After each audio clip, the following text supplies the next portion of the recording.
Rome did not burn like a city. It burned like a secret too long hidden beneath marble and gold.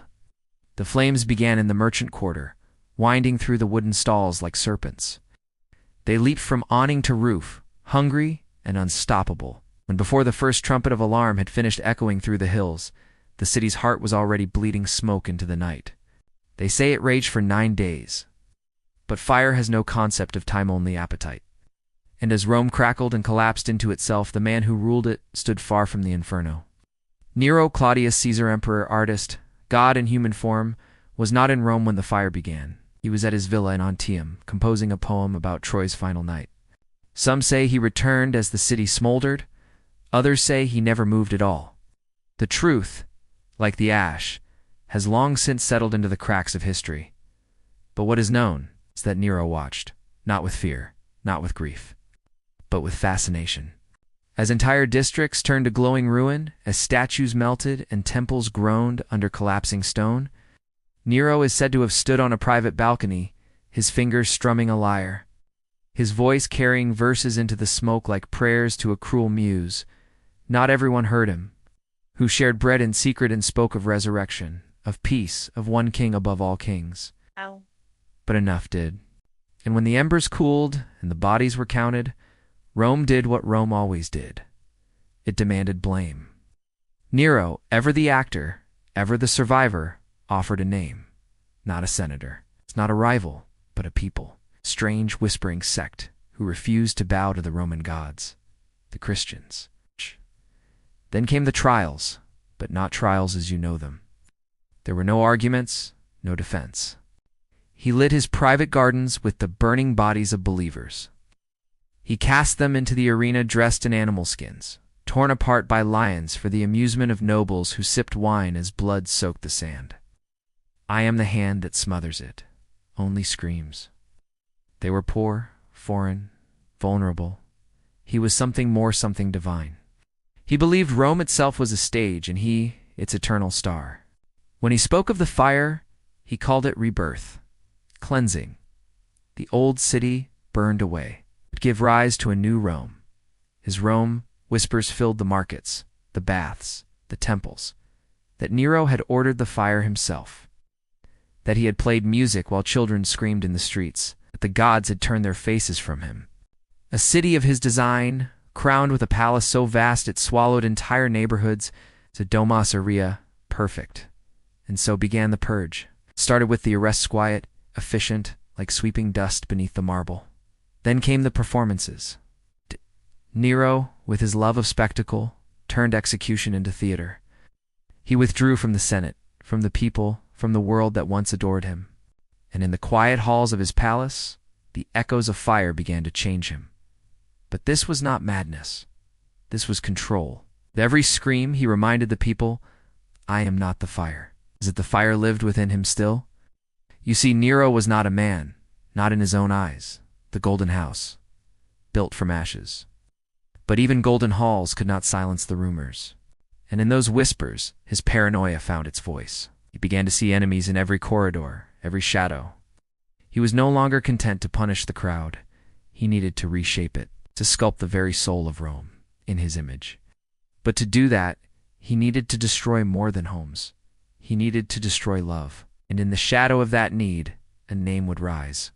A woman, beautiful and strong, whom he once adored. A woman he would love so deeply, it would ruin her completely. She was called Poppaea Sabina. To Rome, she was an empress draped in silk, crowned in opals, a living statue carved from ambition. But to Nero, she was more than a consort. Her voice, soft as velvet, was edged like a blade. When she laughed, he flinched. When she looked away, he burned. He had executed a wife before, poisoned a mother, banished a sister. But Poppaea stayed. She was the mirror he had never dared to look into. Beautiful, cunning, unyielding, and worst of all, not afraid of him. Or at least, she redirected it. When he raged at the Senate, she whispered calm. When he dreamt of immortality, she placed a crown on his brow and said, Then be a god. She fed his hunger like a priestess tending the fires of a vengeful altar. She came to him not with submission, but with challenge. She tamed the madness in him for a time. She gave him what he craved, more than applause. Legacy. Papa Ya was with child. The empire buzzed with hope and heir to Nero's divine blood. The dynasty of Augustus continued. The Caesar reborn. But inside Nero, the fire stirred again. He ordered her rooms sealed, then reopened, then sealed again. He demanded priests speak to her soul. He screamed her name into the night like a child calling for a mother who will never return. Historians will never agree on what happened next. Some say it was an accident, a moment of rage, a sharp word turned to a blow. Others whisper that he feared the child would outshine him, that the idea of being replaced Steven by his own blood was more than his swollen ego could bear. All we know is this: a scream sharp and small, not like thunder but like glass shattering in a dark room. And when the dawn broke over the Palatine Hill, Papa Ya was dead. Coins were struck with her image. Statues erected. Incense burned in temples once devoted to Jupiter. With eyes too wide for the world and hair the color of honeyed wine, he embalmed her with cinnamon and saffron until her corpse smelled sweeter than a field of lilies. Her funeral was not a burial, it was a coronation. One night the palace walls echoed with a scream, her stomach bruised. The child, silenced before it could draw breath, draped him in jewels still damp with the salt of funeral prayers. He paraded him through Rome on a litter of white doves, declaring him reborn. His identity, his voice, his flesh was rewritten. Nero summoned his surgeons. The boy was held down, stripped of manhood, reshaped into a living echo of the woman now rotting beneath a marble tomb. Nero did not deny it. He wept, publicly, loudly. He ordered mourning across the empire. And still it wasn't enough. He wandered the halls of the Golden House like a ghost. But grief was not the end.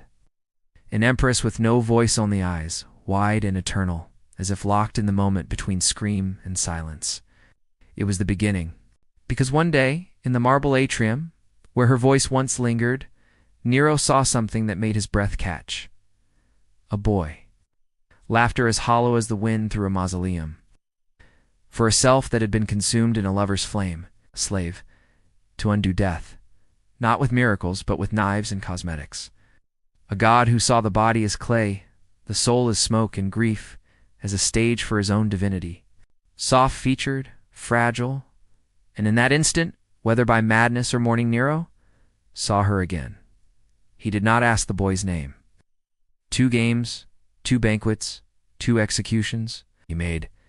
Senators kneel before him. He made generals toast her memory by raising cups to her living replica. He renamed Sporus in every record, every scroll, every law. He gave him one, Sabina. From that moment, the child ceased to be who he was, and Nero called it love. He dressed the boy in Poppia's gowns, painted his face with her rouge. The people whispered. The Senate looked away. And in a temple veiled with incense and madness, Nero married him. A full Roman wedding, Nero the groom.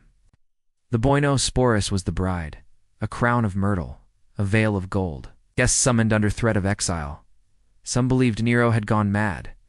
Others feared he had become something worse, a god who had learned to play with time. Sporus never spoke in public. His silence became part of the performance. Nero took him everywhere. He had resurrected Papa Ya, or so he believed. But resurrection is not life. And behind the veils, behind the painted lips and perfumed skin, a child wept for a name now lost to smoke. The fire still burned, and Rome began to smell the smoke once more. The empire watched, not because it adored Nero, but because it feared what happened when it looked away. His golden house stretched across the city like a wound carved into marble. Its walls glistened with gold leaf, its ceilings wept pearls, and every chamber echoed with the dissonant melody of power unchecked. But what is an empire ruled by grief? But the smile had edges. He sang in the theaters, wearing laurel wreaths and silken robes, his voice cracking under the weight of madness. He performed tragedies where no one dared to applaud louder than he did. He recited poems about death while staring directly into the eyes of his senators. What happens when the god upon the throne is hollowed out by the ghost of a woman he killed? Nero smiled still. Even the slaves began to speak in lower tones, for fear that their echoes might be misheard as conspiracies.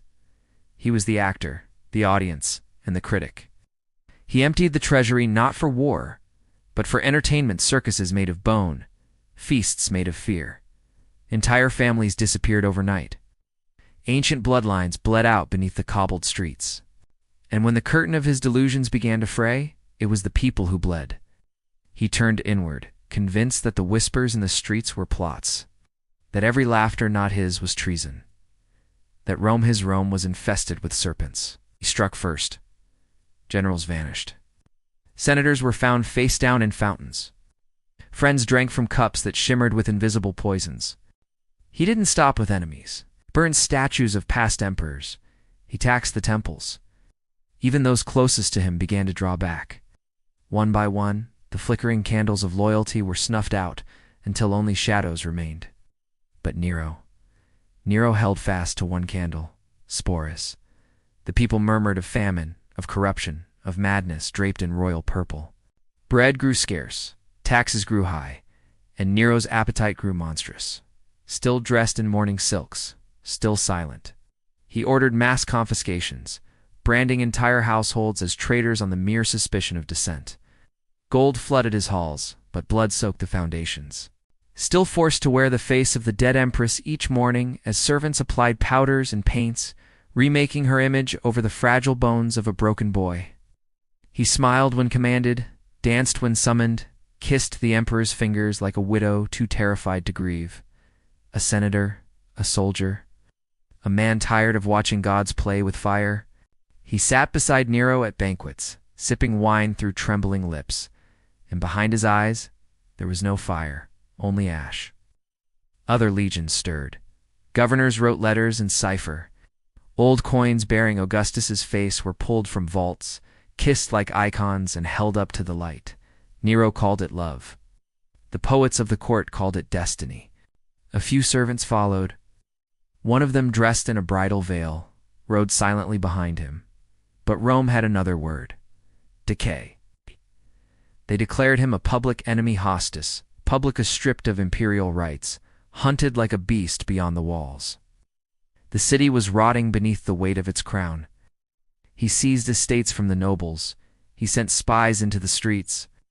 And then the silence broke. From Gaul, a name rose like a knife in the dark: Julius Vindex. He called Nero what no Roman had dared speak aloud: a disgrace. There, the gods who once dined at Nero's table had all fallen silent. It rang through the provinces like a shudder through bone. They came with hammers, with chains, with the authority of the people's rage. And then the unthinkable happened. The Senate agreed. They, who once cowered at Nero's gaze, now turned their backs. And Nero, once emperor of the known world, once the voice of Rome's divine will, was suddenly a man again, a man with no throne, and learned too late that even fire must turn to smoke. No allies, no escape. He fled the city on foot, shrouded in a tattered cloak, his once manicured hands trembling as they clutched the reins of a stolen horse. Sporus. They reached a quiet villa on the outskirts of Roma hunting lodge, surrounded by cypress trees and death. He paced the halls like a cornered wolf, asking questions no one dared answer. Should I flee to Parthia? Would they honor me there? Would the people miss me? No one spoke. Even Sporus, once his living reflection, now kept his eyes lowered, lips sealed like a prayer never answered. Then came the knock. Not loud. Just inevitable. The Senate had sent its messengers. It came not to negotiate. The walls trembled. Nero, for the first time, knew fear. Not fear of gods, not fear of death, but fear of being seen for what he was, a man who thought himself immortal. In the dim hours before dawn, Nero sat alone beneath the crumbling rafters of the villa. Once the ruler of all Rome, now no more than a frightened animal wrapped in the tatters of forgotten majesty. His sandals were gone. His robe, so often stitched with pearls and threaded gold, now hung loose and stained with wine, sweat, and something darker. Inside, only silence answered him. Outside, the wind whispered through the cypress. The villa, so still, seemed suspended in death already. His guards had fled. His friends, those who once vowed undying loyalty, vanished into the night. Even the dogs no longer barked. Only one soul remained. Sporus. He stood a few paces behind Nero, as he always had, draped in the bridal silks Nero had given him. Where can I go? Makeup smeared, veil askew. He did not cry. He did not speak. No longer even man. He was a child begging for a lullaby that would never come. His hands were folded neatly before him, like a wax figure awaiting the sculptor's next command. Nero, pacing wild-eyed, was no longer a god, no longer emperor. He turned to Sporus and said, "What shall I do?" Sporus said nothing. Then, after a moment, Nero whispered, almost to himself, "They want to humiliate me, to strip me naked in the forum." He shouted at his last remaining servants, pleading, ordering, demanding they kill him, that someone raise a blade and end the performance with dignity. "To beat me until my blood blesses the stones of Rome." He clutched at his chest as if expecting his own heart to leap from his ribs and strangle him before the Senate could. He looked to the doorway, listening. Hoofbeats, not distant.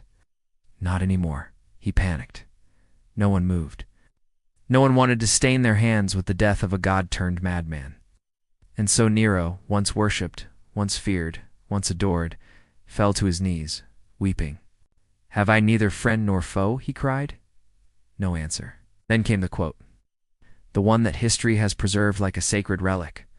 His final curtain line, uttered with trembling lips. Qualis artifex perio. What an artist dies in me. Not a confession, not an apology, just a eulogy. To himself. He took a dagger, pressed it to his throat, and hesitated. The last emperor of the Julio-Claudian line. The last son of Augustus's dream. The door burst open. No mourning. A centurion entered, sword in hand, mouth open to shout a warning, a pardon, perhaps. But it was too late. The golden halls of his palace were looted, then buried, brick by brick, beneath the soil of Rome as if the city itself wished to forget. The blade entered Nero's neck. "It's not deep enough," he screamed. He lived for a time, passed from court to court, like a cursed relic. Every noble who touched him seemed to fall by blade, by poison, by fate. Some say he was the harbinger of Nero's curse, others a victim too silent to damn his tormentors.